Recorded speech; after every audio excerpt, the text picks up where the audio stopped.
বন্ধুত্ব এরকম আমাদের পায়ের কাছে রেখে বলেছিল। ইসলামী ছাত্র শিবিরের যে সোনালী অতীতের কথা শুনেছি, ইসলামের যে সোনালী অতীতের কথা শুনেছি, আজকে এই পল্টন ময়দান আমরা ইয়ারমুকের যুদ্ধ দেখলাম। যারা সকাল 6টা থেকে এখন পর্যন্ত কিছু মুখে দেয়নি, তাদের কাছে রুটি এবং কলা যার হাতে আসে তিনি আরেকজনকে দেন, তিনি আরেকজনকে দেন। সবশেষে যখন আমরা যাদের মুখে খুলে চালিয়েছি, আমাদের সামনে নিয়ে এসে যখন বলছে, ভাই আপনারা তো সকাল থেকে আমাদের কাছেই আছেন, আপনাদেরকে তো আমরা কিছু খাইতে দেখি নাই, নেন আমাদের খাবারটুকু আপনারা খান।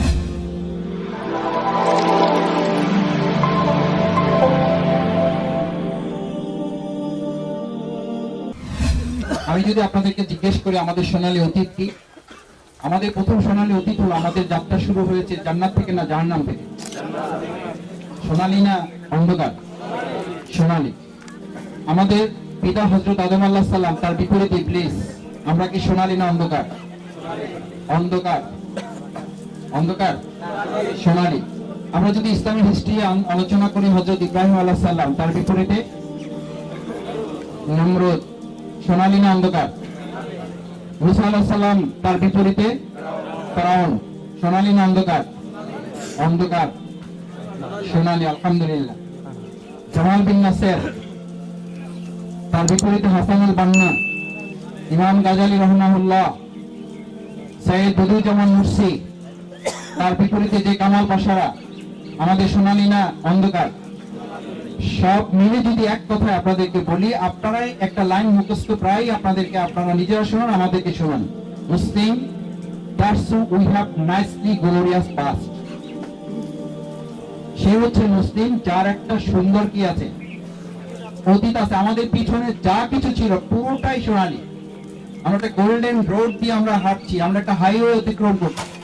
আমরা আমাদের পুরো জীবনের ইতিহাসে অলিগলিতে আমরা কখনো মাথা ঢুকাইনি, মাথা ঢুকাচ্ছি না, এবং ভবিষ্যতেও আমরা আমাদের কোনো কর্মপন্থায় রাজপথের এই সোনালী অধ্যায় অতিক্রম করে আমরা কখনো অলিগলিতে আমরা আমাদের মাথা ঢুকাবো না, ইনশাআল্লাহ। অলিগলি অনেক, একটা রাজপথের পাশ দিয়ে দেখবেন প্রায় ছোট ছোট করে লেখা থাকে, ডানে মোড়, বামে মোড়, সামনে চিকন রাস্তা, বামে অমুক রাস্তা, তমুক রাস্তা। কিন্তু মেইন রাস্তাটা যিনি অতিক্রম করেন তাকে একটু সাহস নিয়ে স্পিডে গাড়ি চালাতে হয়। হাইওয়েতে যদি আপনি আস্তে গাড়ি চালান, তাহলে যারা আপনার পিছনে থাকে তারাও বিরক্ত বোধ করে, যারা সামনে থাকে তারাও বিরক্ত বোধ করে। ফাইনালি আপনি আসলে হাইওয়েতে নরমালি গাড়িটা ড্রাইভ করলে হাইওয়েতে গাড়ি ড্রাইভ করা যায় না। হাইওয়েতে গাড়ি ড্রাইভ করার জন্য স্পিড ঠিক করে দেওয়া আছে, 80 কিলোমিটার, 90 কিলোমিটার, 100, 120। ওখানে যদি কেউ 20 কিলোমিটারে চালায় তাতে রিক্সাকে সাইড দিতে হবে। মুসলিম উম্মাহর অতীত হচ্ছে আমাদের রিক্সাকে সাইড দেওয়া না, বরং আমরা যারা আছি আমাদের এই রাজপথকে অতিক্রম করে আমরা সামনের দিকে এগিয়ে যেতে চাই। এটা হচ্ছে আমাদের সোনালী অতীত, ইনশাআল্লাহ।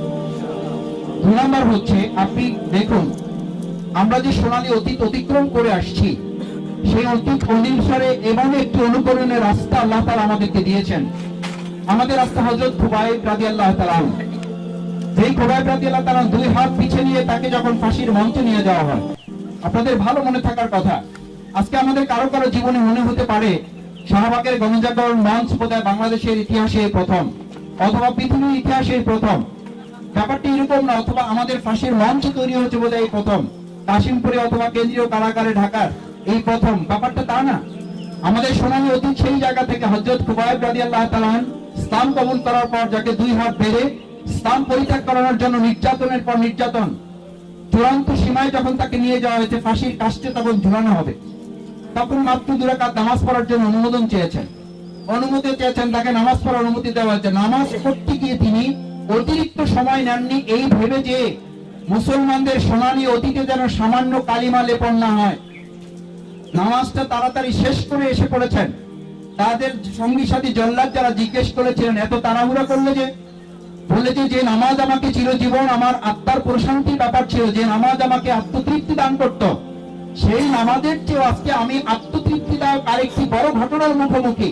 সুতরাং নামাজের সময় ক্ষেপণ করে আমি আমার সেই চূড়ান্ত আত্মতৃপ্তিদায়ক সময়ের কাছে আমি আর কোনো বিলম্ব করতে চাইনি। আর তোমরা যাতে মনে না করো যে মুসলিমরা মৃত্যুকে ভয় পায়, মৃত্যুর ভয়ে আমি আমার নামাজকে দীর্ঘায়িত করেছি। এই মুসলিমদের সোনালী অতীতে আমি 1 চুল পরিমাণে কালিমা লেপন করতে চাইনি বলে নামাজটি তড়িঘড়ি করেছে। না হলে যে নামাজ আমাকে চিরদিন আত্মতৃপ্তিতে ভরে রাখতো, এই এক নামাজে আমি আমার পুরো জীবন শেষ করে দিতাম। সুবহানাল্লাহ। এই হচ্ছে আমরা কাস্তি গ্লোরিয়াস পাস, এই হচ্ছে সোনালী অতীত, এই হচ্ছে আমরা। হযরত খুবাইব রাদিয়াল্লাহু তাআলা আনহুকে যখন ফাঁসির মঞ্চে নিয়ে যাওয়া হয়, তখন তার হাতে ডান পাশে উল্লেখ করা হলো হাদিসে কুদসি বর্ণনায়, সিরাত ইবনে হিশামের বর্ণনা, হাতে তালি দিয়ে নাচে গে উলঙ্গ মহিলারা নৃত্য করে এটাকে উৎসবে ফেস্টিভ্যালে পরিণত করার চেষ্টা করেছে। আমাদের গণজাগরণ মঞ্চ থেকে আপনার কাছে আজকে মনে হয়, বা কখনো কখনো কারো মনে হতে পারে, অথবা কাউ আপনাকে মনে করিয়ে দিতে পারে যে আমাদের দেশে যদি ৭১-এর মতো কোনো ঘটনা না হতো তাহলে শাহবাগের মঞ্চ হয়তো তৈরি হতো না।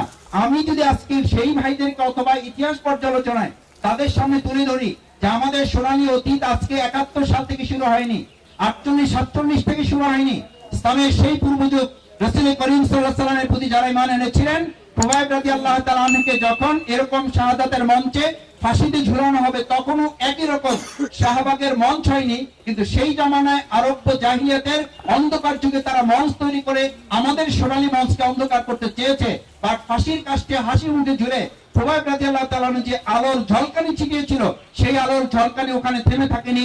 এটা কেন্দ্রীয় কারাগার আমাদের কাশিমপুর কারাগার পর্যন্ত বিস্তৃত হয়ে খুবাইবের এই সোনালী অতীতকে এখনো পর্যন্ত আল্লাহ তাআলা দয়া করে আমাদেরকে দিয়ে এখনো তা আলোকিত করে রেখেছেন। That's who we have nicely glorious past. That is Muslim. এই হচ্ছে আমাদের সোনালী অতীত। সম্মানিত ভাইয়েরা, দ্বিতীয় যে কথাটি আমি বলতে চাই আপনাকে, এই ক্ষেত্রে আমাদের আরেকটি বড় জিনিস হচ্ছে দুনিয়া বিমুখ জীবন। মুসলমানদের সবচেয়ে বড় বৈশিষ্ট্য ছিল দুনিয়া বিমুখতার পরিবর্তে তারা পরকালীন জীবন ধারণ করেছেন। আবু উবাইদার কথা সবাই জানেন। তিনি যখন খলিফাতুল মুসলিমিন ওমর ফারুক রাদিয়াল্লাহু তাআলা আনহুর সময় মাত্র কিছুদিন উনি ইসলাম খলিফার দায়িত্ব পেয়েছেন, খলিফাতুল মুসলিমিন ওমর ফারুক রাদিয়াল্লাহু তাআলা আনহুর স্ত্রী খুব আবেগ আপ্লুত হয়ে খলিফার সামনে গিয়ে বললেন, স্বামী, আমাদের জন্য ঈদের সময় কোনো কাপড় কেনার প্রয়োজন নেই, অন্তত আমাদের ছেলেমেয়েরা কান্নাকাটি করছে, তাদের জন্য যদি একটু সামান্য নতুন কাপড়ের ব্যবস্থা করা যায়, যে বেতন আপনি পান সেই বেতন দিয়ে তো আমাদের কাপড় কেনার কোনো অংশ এখান থেকে গ্রহণ করা যাবে না, আমাদের কোন রকম সংসারটা চলে। আমার বাচ্চাদের জন্য আপনি চাইলে কোষাগার থেকে আবু উবাইদা বাইতুল মাল সম্পাদক, ফাইন্যান্স মিনিস্টার, তার কাছে একটা অ্যাপ্লিকেশন করেন, তিনি যেন আমাদেরকে ১ মাসের আগাম বেতন কি করেন, প্রদান করেন। আবু উবাইদা রাদিয়াল্লাহু তাআলা আনহুর কাছে হযরত ওমর ফারুক রাদিয়াল্লাহু তাআলা আনহুকে অ্যাপ্লিকেশন পাঠিয়ে দিলেন। আপনারা ভালো করে জানেন, আমি লম্বা করছি না, শুধু এতটুকু বলছি, সেই অ্যাপ্লিকেশনটা পেয়ে আবু উবাইদা রাদিয়াল্লাহু তাআলা আনহু চোখ দিয়ে পানি ছেড়ে দিলেন, ইয়া আল্লাহ, খলিফাতুল মুসলিমিন, গোটা পৃথিবী যিনি শাসন করেন, অর্ধ পৃথিবী যার আঙ্গেলের ইশারায় পরিচালিত হয়, তার সন্তানের কাপড় কেনার জন্য আজকে আমার কাছে অ্যাপ্লিকেশন করেছে, তার একটা অর্ডারই তো যথেষ্ট ছিল, এখান থেকে লক্ষ কোটি দিনার এখান থেকে তিনি নিয়ে সংসারের জন্য ব্যয় করবেন। আবু উবাইদা রাদিয়াল্লাহু তাআলা আবেগের বশবর্তী না হয়ে তিনি খলিফাতুল মুসলিমিন ওমর ফারুক রাদিয়াল্লাহু তাআলা একটা চিঠি লিখে তার জবাব দিলেন, অনুমোদন চাইলেন, খলিফাতুল মুসলিমিন ওমর ফারুক রাদিয়াল্লাহু তাআলা, আপনাকে দুটো বিষয় কনফার্ম হতে হবে, তারপরে এই আবেদনটি আপনার জন্য মঞ্জুর করা যায়। নাম্বার 1 হচ্ছে আপনি এই ঋণটি গ্রহণ করার পর ঋণ পরিশোধ করার পর্যন্ত আপনি বেঁচে থাকবেন। নাম্বার 2 হচ্ছে এই অঞ্চলের লোকেরা আপনাকে আগাম বেতন দিয়ে যে মাস পর্যন্ত আপনি বেতন নেবেন, সেই মাসের পরে আপনি যে শোধ করবেন সেই পর্যন্ত তারা আপনাকে খলিফা হিসাবে এখানে রাখবেন। এই নিশ্চয়তা যদি আপনি দিতে পারেন তাহলে এই আবেদন আমি সাইন করে দিতে পারি। খলিফাতুল মুসলিমিন ওমর ফারুক রাদিয়াল্লাহু তাআলা এই চিঠিটি পেয়ে চোখ দিয়ে এমন করে পানি পড়ছিল, স্ত্রী বলছিলেন যে বাচ্চা শিশুরা যেমন কাঁদে, আত্মোপলব্ধিতে অনুভূতিতে তিনি আনন্দিত হয়ে আল্লাহর কাছে বলেছিলেন, আল্লাহ, আমার যুগে যেমন একজন আবু উবাইদা পেয়েছি, মুসলিম উম্মার এই সোনালী অতীতকে ধরে রাখার জন্য যতদিন পৃথিবীতে ইসলাম থাকবে, যতদিন পৃথিবীতে মানুষ থাকবে, মুমিন থাকবে, মুসলিম থাকবে, ততদিন প্রত্যেক যুগে যেন একজন আবু উবাইদার মতো করে একজন জিম্মাদার, একজন আমানতদার ব্যক্তি যেন যুগে যুগে তাদের মধ্যে আল্লাহ তাআলা আপনি দান করেন। সম্মানিত ভাইয়েরা, এই হচ্ছে আমাদের মুসলিম হিস্ট্রি, এই হচ্ছে আমাদের অতীত, আমাদের হযরত ওমর ফারুক রাদিয়াল্লাহু তাআলা এর এই অতীত ইতিহাস। আমি রাজশাহী ইউনিভার্সিটিতে আমাদের ইসমাইল হোসেন সিরাজি ভাই, আমি ওনার বাড়িতে বহুবার গিয়েছি, ওনার বাবার সাথে দেখা করেছি, এরকম ওয়াল দিয়ে ওনার কবরস্থানটা ঘেরা। আমরা যখন যেতাম উনি আমাদেরকে বলতেন যে এই যে দরজাটা সবসময় কবরস্থানের দরজাটা খোলা হয় না, খুলতে না পেরে উনি ওই ওয়ালটা টপকিয়ে ওখান থেকে ওয়ালটা টপকিয়ে উঠে সিরাজি ভাই কবরের কাছে গিয়ে উনি দোয়া করতেন, দুরূদ শরীফ পড়তেন, বিভিন্ন মোনাজাত করে চোখের পানি ফেলতেন। আমরা গিয়েছি, গিয়ে দেখি যে উনি বাসায় নেই। জিজ্ঞেস করলাম উনি কোথায়, বললো যে উনি তো ওনার ছেলের কাছে প্রায় প্রতিদিন সকালে চলে যান ফজরের নামাজ শেষ করে। আমরা ওখানে গেলাম, গিয়ে দেখলাম দরজাটা লাগানো। ওখানে যারা আছে খোঁজাখুঁজি করে অনেক চেষ্টা করে আমরা চাবি পেলাম না। দরজা দিয়ে তাকিয়ে দেখি দূরে কবরস্থানের পাশে একজন মুরব্বী, উনি ওখানে বসে দোয়া করছেন। আমরা খুব চেষ্টা করে 3-4 জন একজন আরেকজনের পিঠে দাঁড়িয়ে ওয়াল টপকে ভিতরে ঢুকলাম। ভিতরে গিয়ে ওনার দোয়ায় শরীক হলাম। উনি দোয়া করছিলেন, আল্লাহ আমার এই সন্তান ইসমাইল হোসেন সিরাজীর হাতে আমি কিছু দিয়ে দিতে পারি নাই। যখন পড়াশোনা শেষ করে কফিনটা আমার কাছে এসছে, তার কফিনে একটা পকেট ছিল না। আমার ভালো মনে আছে তিনি যখন ট্রেনে উঠেছিলেন, তার হাতে ট্রেনে ওঠার পর এই জেলায় তিনি তখন অর্থের দায়িত্ব ছিল, বাইতুল মালের দায়িত্ব ছিল, হাতে মাত্র কয়েকটি ক্যালেন্ডার বিক্রির টাকা ছিল। ওই ক্যালেন্ডার বিক্রির টাকাগুলো ফিরিয়ে দেওয়ার জন্য ট্রেন থেকে মাঝপথে নেমে এসে আবার অফিসে এসে দায়িত্বশীলের কাছে টাকাগুলো বুঝিয়ে দিয়ে বললেন, ভাই ওমর ফারুক রাদিয়াল্লাহু তাআলার একটি দোয়া আমার মনে আছে। আবু ওবায়দার মতো করে একজন জিম্মাদার যখন তিনি প্রার্থনা করেছেন, আমি ইসমাইল হোসেন সিরাজীকে যদি আল্লাহ তাআলা এই সিরাজগঞ্জের জন্য আমাকে একজন আবু ওবায়দা করে পাঠায়, সামান্যতম তার একটা আমলও যদি আমাকে দিয়ে করান, এই দোয়া করে করে যখন যিনি কাঁদছেন আমরা তার দোয়ায় শরীক হলাম। দোয়া শেষ করে ওনাকে আমরা জিজ্ঞেস করলাম, আব্বা যান আমরা তো ওয়াল টপ দিয়ে এসেছি, আপনি কিভাবে এসছেন, কে দরজা খুলে দিয়েছে আপনাকে? আমরা তো অনেক কষ্ট করে ওয়াল টপ দিয়েছি। আমাদেরকে ধরে বললেন, বাবা তোমার সন্তান যদি এখানে শোয়া থাকতো তাহলে তোমাকে চাবি খুঁজতে হতো না, ওয়াল টপ করার জন্য তোমাকে এত কষ্ট করতে হতো না। যার সন্তান এখানে শুয়ে থাকে তাকে ওয়াল টপ করতে কষ্ট করতে হয় না। আমি এরকম তোমাদের আজকে একদিন ওয়াল টপ দিয়ে থার, আমি সপ্তাহে প্রায় 2 দিন 3 দিন এরকম ওয়াল টপ দিয়ে, কারণ সবসময় চাবি আমি পাই না, চাবি চাইয়ে তাদেরকে বিরক্তও করি না। এরকম ওয়াল টপ দিয়ে এসে আমি আমার সন্তানের জন্য আল্লাহর কাছে দোয়া করি। হযরত ইসমাইল হোসেন সিরাজী এরকম একজন আবু ওবায়দার ভূমিকা পালন করেছেন। এই হচ্ছে বাংলাদেশ ইসলামী ছাত্র শিবির সেই কাফেলার সদস্য আপনি। 2006 সালের 28 অক্টোবর আমরা উহুদ পাইনি, হুনান পাইনি, আমরা সিফিন যুদ্ধ পাইনি, ইয়ারমুকের যুদ্ধের কথা আপনারা গল্প করেন। আর 2006 সালের 28 অক্টোবর আমরা ইয়ারমুকের যুদ্ধ দেখেছি। আমাদের শহীদ মীর কাসেম আলী ভাই দুপুর 2টার সময় যখন কলা রুটি নিয়ে আমাদের কাছে হাজির হয়েছে, ভাইয়েরা আমাকে এরকম পিঠে হাত দিয়ে বলেছিলেন, সেনাপতি কলা রুটি খেয়ে নাও তোমার ভাইদেরকে নিয়ে, কারণ কে কতক্ষণ বেঁচে থাকবে আমরা জানি না। ইতিমধ্যে 11 জন শহীদের কফিন অফিসের সামনে জড়ো করা হয়েছে, তোমাদের কার কখন কফিন চলে যায় জানি না, এই রুটি আর কলাটুকু অন্তত খেয়ে নাও। আমার স্পষ্ট মনে আছে ইয়ারমুকের যুদ্ধ আমরা পাইনি, কিন্তু এই কাফেলার সোনালী অতীত আমরা তৈরি করেছি। আমাদের রুটি এবং কলাগুলো ভাগ করে যেই পুলিশ একটু আগে আমাদেরকে গুলি করেছিল, আশপাশে পুলিশের ভাইয়েরা কেবল একটু বিরতি নিয়ে বন্দুক নিয়ে দাঁড়িয়ে আছে, তারা হয়তো অনুমতি পেলে একটু পরে গুলি করবে। আমাদের ভাইরা একজন রুটি কলা নিয়ে আরেকজন ভাইকে দিচ্ছে, আরেকজন ভাই আরেকজন ভাইকে দিচ্ছে, আরেকজন ভাই আরেকজন ভাইকে দিচ্ছে। ভিতরে ঢুকে দিয়ে দেখি যে অনেক ভাই রক্তাক্ত অবস্থায় কাতরাচ্ছে, তার মুখের কাছে নিয়ে পানিটুকু দেখে তিনি বলছেন যে ভাই আরো ভিতরে ঢুকেন, আরো ভিতরে আমাদের অনেক আহত ভাইয়েরা আছে।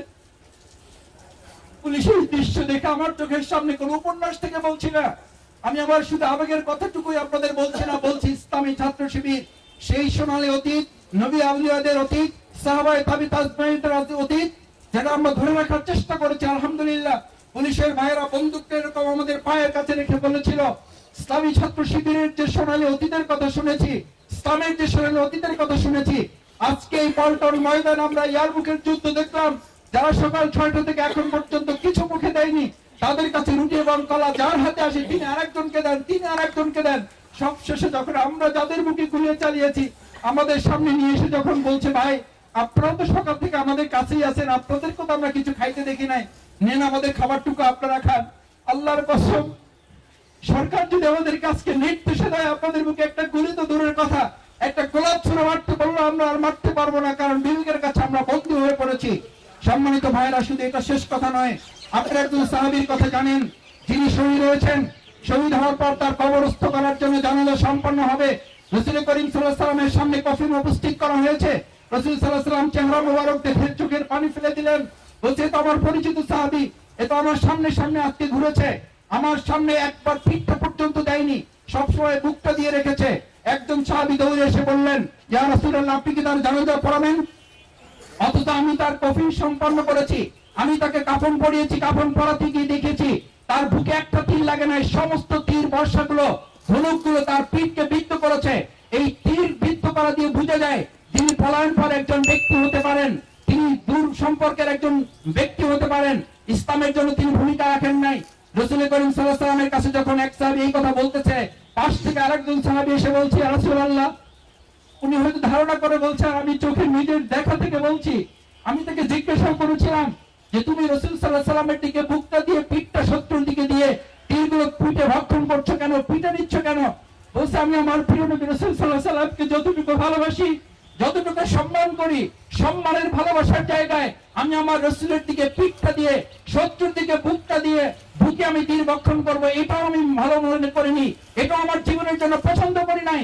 তাই আমি যতক্ষণ জীবিত থাকবো ততক্ষণ পিঠটা শত্রুর দিকে দিয়ে আমার প্রিয় নবীর দিকে বুকটা দিয়ে আমি তাকে রক্ষণ করার সর্বোচ্চ চেষ্টা আমি চালিয়ে যাব।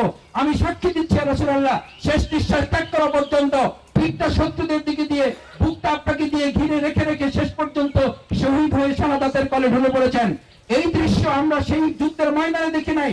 2006 সালের 28 অক্টোবর এখানে অনেকে সাক্ষী আছেন। আমি অনেককে ধাক্কা দিয়ে ফেলে দিয়েছি, এনটিভির পর্দায় এখনো সেই ভিডিও ক্লিপ পাওয়া যায়। একজনকে ধাক্কা দিয়ে ফেলে দিয়ে আমি বলেছিলাম, কি ভাই আমাকে সামনে যেতে দিচ্ছেন না, ডানে যেতে দিচ্ছেন না, পিছনে যেতে দিচ্ছেন না।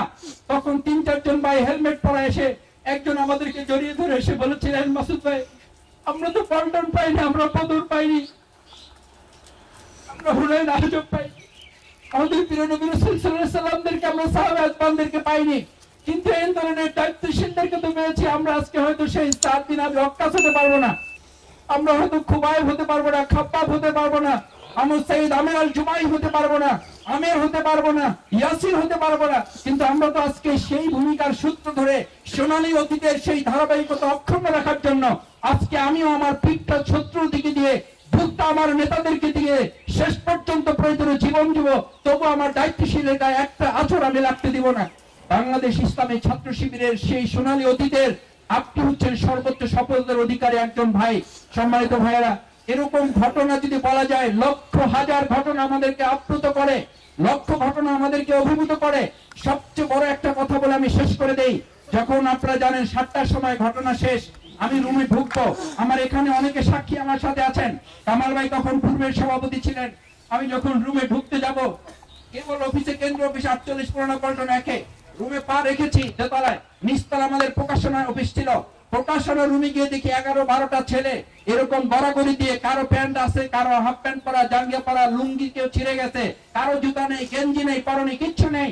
আমাকে শুধু একজন বললো যে ভাই আপনাদের শুধু অর্ডারের অপেক্ষা আছি, এগুলোকে সব ভিতর থেকে ধরে নিয়ে আসছি, এগুলোকে একটা সব আজকের এখানকার জালিম এক একটা বড় বড় আমাদের ভাইদেরকে তারা নির্যাতন করেছে, মেরেছে, সেই জায়গা থেকে নিয়ে আসছি।